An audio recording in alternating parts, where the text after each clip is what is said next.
ভূমিকম্প কি, কিয় হয়, ইয়াৰ বিস্তৃতি কোন কোন অঞ্চলত পোৱা যায় আৰু কি যন্ত্ৰৰে জোখা হয়, এই কথাখিনিকেই লৈ যিখিনি কথা প্ৰাৰম্ভিক পৰীক্ষাৰ কাৰণে গুৰুত্বপূৰ্ণ এই ভিডিঅ'টি আমি আৰম্ভ কৰিব বিচাৰিছোঁ।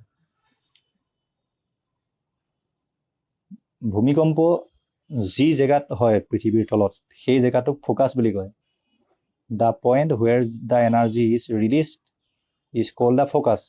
আৰু পৃথিৱীৰ উপৰিভাগত ফ'কাছৰ পৰা যিটো পৃষ্ঠত অনুভূত হয় সেইটোক এপিচেণ্টাৰ বুলি কয়। এপিচেণ্টাৰটো পৃথিৱীৰ উপৰিভাগত থাকে আৰু ফ'কাছটো যি জেগাত একচুৱেলি ভূমিকম্প হৈছে। ছবিটোত চাই লওক, এপিচেণ্টাৰ মানে পৃথিৱীৰ উপৰিভাগত আৰু ফ'কাছটো তলত য'ত ভূমিকম্প হয়। গতিকে এইটো এটা পাৰ্থক্য আমি গম পালোঁ। যিটো ফ'কাছটোক হাইপ'চেণ্টাৰ বুলি কয়, এপিচেণ্টাৰ মানে ওপৰত, হাইপ'চেণ্টাৰ মানে ফ'কাছটো। The most important earthquake belt is circum Pacific belt. যিটো প্ৰশান্ত মহাসাগৰৰ এটা অঞ্চল আছে য'ত আগ্নেয়গিৰি হয়, ৰিং অফ ফায়াৰ বুলি যাক কয়, সেই অঞ্চলটোত কি হয় সাধাৰণতে ভূমিকম্প বেছিকৈ আহে, যেনে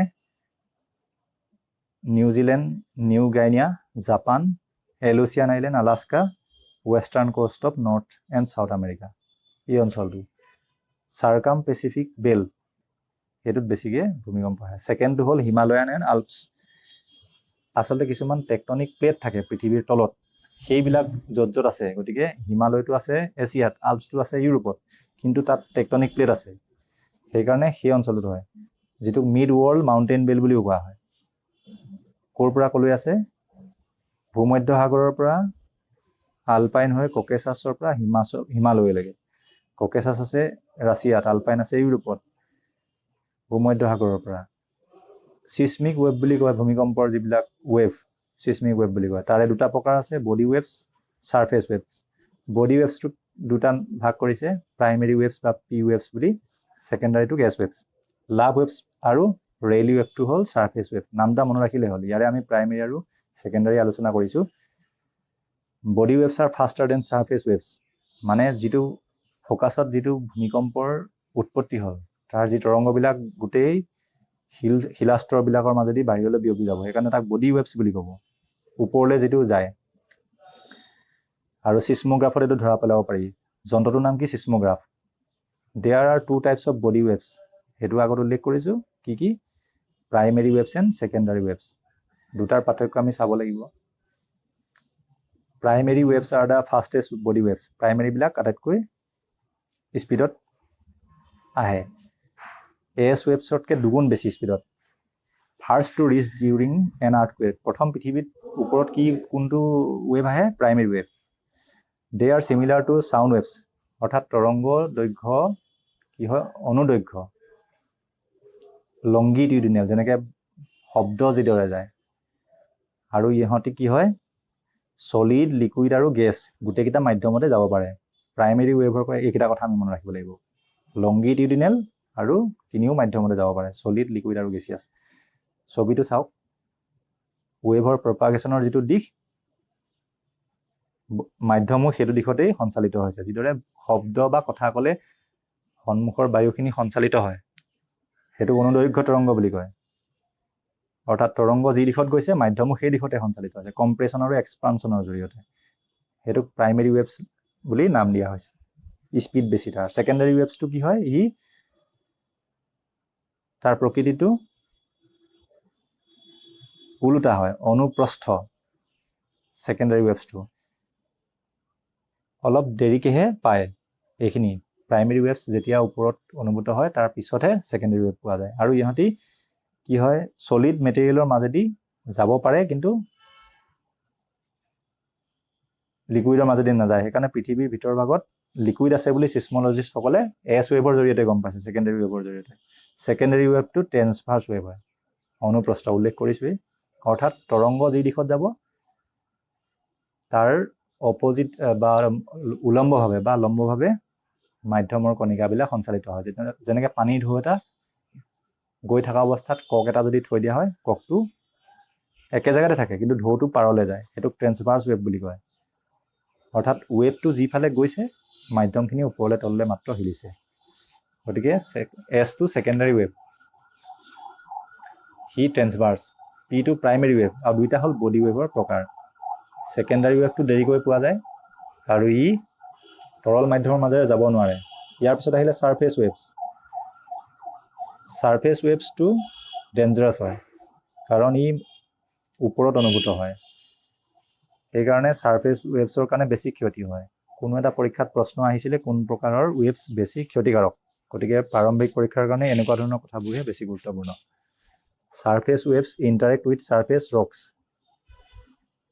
These waves move along the earth's surface. এটো কথা কোৱা হৈছে Surface waves are also transverse waves. Surface waves বিলাকো কি হয় অনুপ্ৰস্থ অৰ্থাৎ ই খুব কি হয় যিদৰে পানীৰ ঢৌ আগবাঢ়ে সেই ধৰণৰ আগত কোৱা হৈছিলে সেকেন্ডাৰী ৱেভ যিদৰে সাৰফেস ৱেভো সেইদৰে ইয়াত সাৰফেস মানে এছ নহয় কিন্তু সেকেন্ডাৰী মানে এছ ৱেভ বুলি কোৱা হয় সেইটো মনত ৰাখিবলগীয়া আৰু surface waves are considered to be the most damaging waves পৃথিৱীৰ উপৰিভাগত যি ক্ষয়ক্ষতি হয় ভূমিকম্পৰ কাৰণে সেইটো মূলতঃ সাৰফেস ৱেভছৰ কাৰণে হয়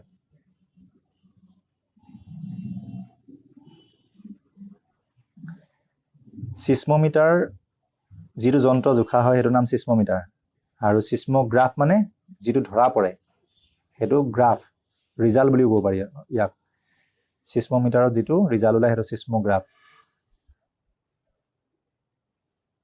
আৰু সিসমোমিটাৰ বা সিসমোগ্ৰাফটোক সিসমোগ্ৰাম যন্ত্ৰৰ দ্বাৰা ধৰা পেলোৱা হয় আৰু ৰিখটাৰ স্কেলত জোখা হয়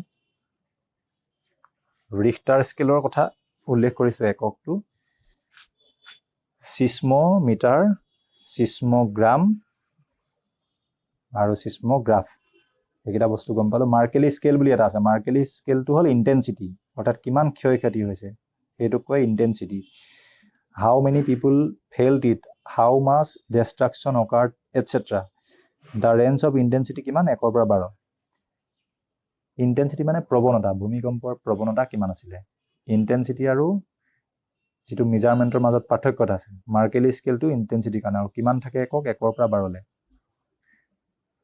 তাৰ পিছত আহিলে ৰিখটাৰ স্কেল ম্যাগনিটিউড আৰ্থকুৱেকৰ যেটো মান জোখাটো হেতু কয় ৰিখটাৰ স্কেলটো একক সিসমোগ্ৰাফেদি জোখা হয় কিন্তু ৰিখটাৰ স্কেলটো একক আৰু ইয়াত কিমান থাকে 1 পৰা 10 লৈকে থাকে এটা যদি বাঢ়ি যায় তেতিয়াহলে 10 গুণ আৰ্থকুৱেক ডাঙৰ হৈছে বুলি ধৰা হয় 8ৰ ওচৰত বহুত ডাঙৰ হয় ভূমিকম্প সাধাৰণতে 5ৰ ওচৰত মডাৰেট বুলি ক'ব পাৰি 4ৰ ওচৰত বা 3ৰ ওচৰত সৰু বুলি ক'ব পাৰি ভাৰতৰ যিটো ৰিজন আছে হেতু হল হিমালয়ান ৰিজন যিটো ইউৰেছিয়ান প্লেট আৰু ইণ্ডিয়ান প্লেট য'ত লগ লাগিছে এই দুটা লগ লগাৰ কাৰণে হিমালয়টো ওপৰলৈ উঠি গৈ আছে বুলি কোৱা হৈছে সেই ৰিজনত ভূমিকম্প আটাইতকৈ বেছি হয় কেইটামান জোনত ভাগ কৰিছে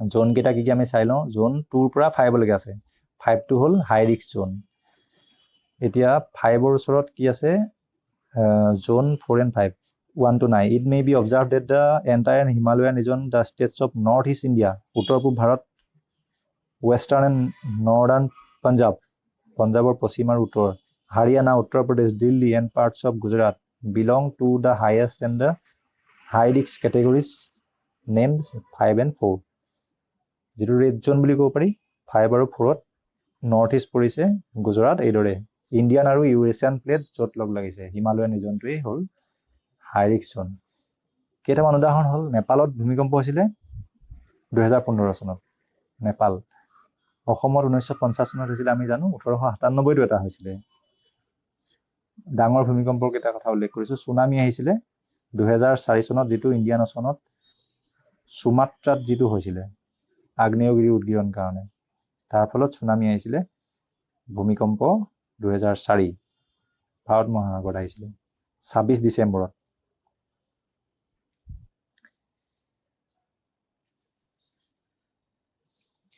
ফুকুশিমা নিউক্লিয়াৰ এক্সিডেন্ট হৈছিলে 2011 চনত জাপানৰ যেটো পৰমাণৱিক প্ৰকল্প the massive Tohoku earthquake of Japan Tohoku জেগাটোত ফুকুশিমা নিউক্লিয়াৰ যেটো পাৱাৰ প্ল্যান্ট আছে সেইটো ভাঙি গৈ প্ৰায় তাৰ পৰা ৰাসায়নিক উদ্গীৰণ হৈছিলে